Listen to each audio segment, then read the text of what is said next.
السلام عليكم ورحمة الله وبركاته مشاهدي قناة تجربتي. النهاردة الفيديو دوت معلش مختلف شوية عن الموتوسيكلات خالص، إن الموضوع دوت بصراحة كان مستفزني جدا جدا، وهو بخصوص الدكتور ضياء العودة رحمة الله عليه. ال- اللي استفزني كمية الهجوم الراجل دوت، الله يرحمه يعني. آه، شافها في حياته، وكمية الهجوم عليه أكتر لما توفى. ف بصراحة الموضوع دوت استفزني بجد. الموضوع معايا كان أصلًا إن الراجل دوّة أنا كنت باتابعه قبل ما يتوفى ب3 أسابيع بس. يعني الشيء السميع العليم إن أنا أبدأ أشوف الفيديوهات بتاعته والموضوع بتاعه من قبل ما يتوفى ب3 أسابيع. فالفكرة بتاعته أصلًا أنا بدأت أعرفها، فدي شدّتني لإن أنا أصلًا بقى لي الفكرة دي أصلًا من حوالي 10 سنين كده. كان ابني عنده 10 سنين ساعتها، قعدت أدوّر على أكلة نضيفة، يعني أكلة عادية. أكل يعني بيتعمل في البيت المصري عادي، يكون نضيف، مش مرشوش، مش ما فيهوش مواد مسرطنة، ما فيهوش أي حاجة ضارة. صدقوني والله تخيلوا كده إن أنا ما لقيتش. يعني من الكلام ده من 10 سنين مثلًا. اللحمة ما كانتش مضمونة، لأن الأعلاف المواشي بتاكلها ما كانتش مضمونة. الفراخ معروف منذ قديم الأزل إن الفراخ البيضا دي كلها هرمونات وأعلاف مش كويسة. الخضروات بتترش، ال- الفاكهة بتترش، مفيش حاجة سليمة.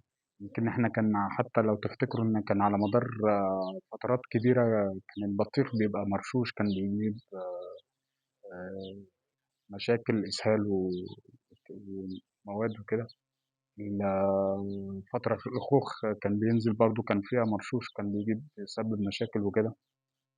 فالموضوع الدكتور ده رحمة الله عليه آه، يعني فتح عيوننا، وفتح باب الناس كانت غافلة عنه.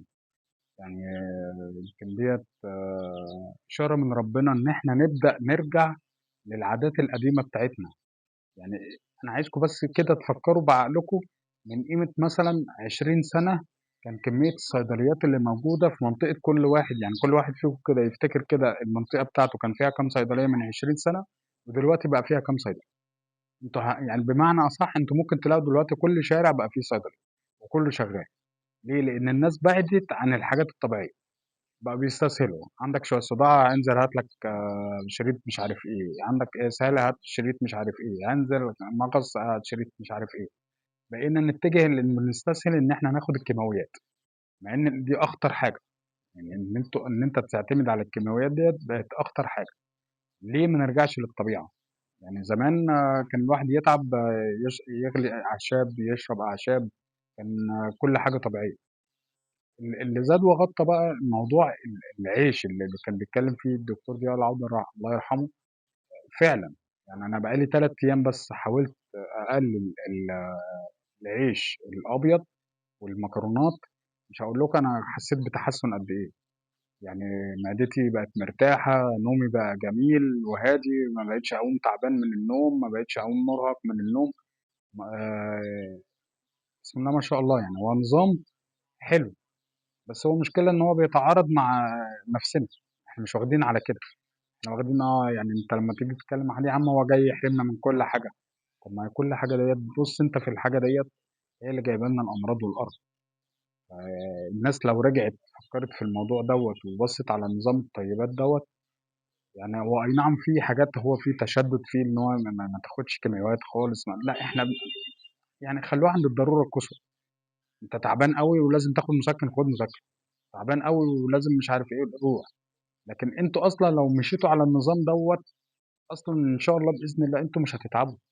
يعني في دكتور امراض كبد وجهاز هضمي طلع قال الشهاده بتاعته ان هو لما اتفرج على الفيديوهات ديت بدا يعني يطبق الموضوع دوت على المرضى بتوعه لمده سنه كامله.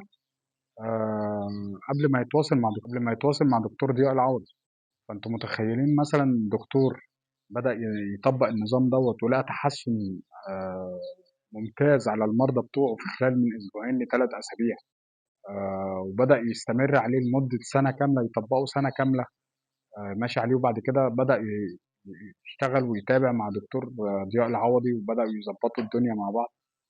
فيا جدعان والله يعني نرجع لأيام زمان. يعني تخيلوا كده مثلا، هقول لكم على حاجة بسيطة. إن أيام الرسول عليه الصلاة والسلام ما كانش فيه كل الأكل اللي إحنا بناكله دوت. هو الخبز وتمر ومية، والأنعام بقى اللي موجودة. يعني كان سواء كان كبش، خرفان، معيز، جمال. كان البقر والجاموس حتى كان موجود ساعتها، بس كان ده الإضرار. يعني أنت فاهم يعني. ال- كان الأكل بتاعهم يعني نضيف، مش زي دلوقتي. وعلى فكرة الناس دي زمان كده كان، يعني تخيل الناس كانت بتسافر، عشان تسافر بتقعد شهور على الجمل، مش زينا. الناس كانت بتخش غزوات وحروب وبيقاتلوا. صحتهم كانت عاملة ازاي؟ الرسول عليه الصلاة والسلام نفسه كان في بتقعد شهور. يعني الهلال كان بيتولد كذا مرة من غير أن يوقد في داره نار. يعني حتى الخبز ما كانش بيبقى موجود عنده. كان شغال على يعني طعامه على الأسودين اللي هم التمر والماء. ودول صدقوني كافيين. لو احنا بنتغذى صح يا جدعان والله، او بنبص صح، ابعدوا عن الدقيق الابيض، وابعدوا عن اي حاجه تضر المعده والقولون والجهاز الهضمي. هتلاقوا الجسم نفسه بدا يفوق وبدا يفضى، ويروح للحاجات اللي فيها التهابات عشان يبدا يشفيها. انتوا تعبين الجسم وتعبين القولون بتاعكم وتعبين الدنيا، وبتسبب بقى مشاكل القلب ومشاكل ومشاكل ومشاكل. هو الموضوع دوت كان مستفزني. بسم الله ما شاء الله. يعني الراجل ده بدأ ينور لي طريق. انا عن نفسي هبدأ الفترة الجاية ان انا اشتغل على ان انا اشوف الابحاث ديت فعلا بتتكلم عن ايه، وابدأ ادور بنفسي من كل كلمة الراجل ده بيقولها. يعني انا واثق تمام الثقة ان الراجل ده بيتكلم صح. مش عشان مسلم بيه ولا بأيده، لا، أنا عشان هو المبدأ نفسه صح. صوموا تصحوا، وكلوا من طيبات ما رزقناكم.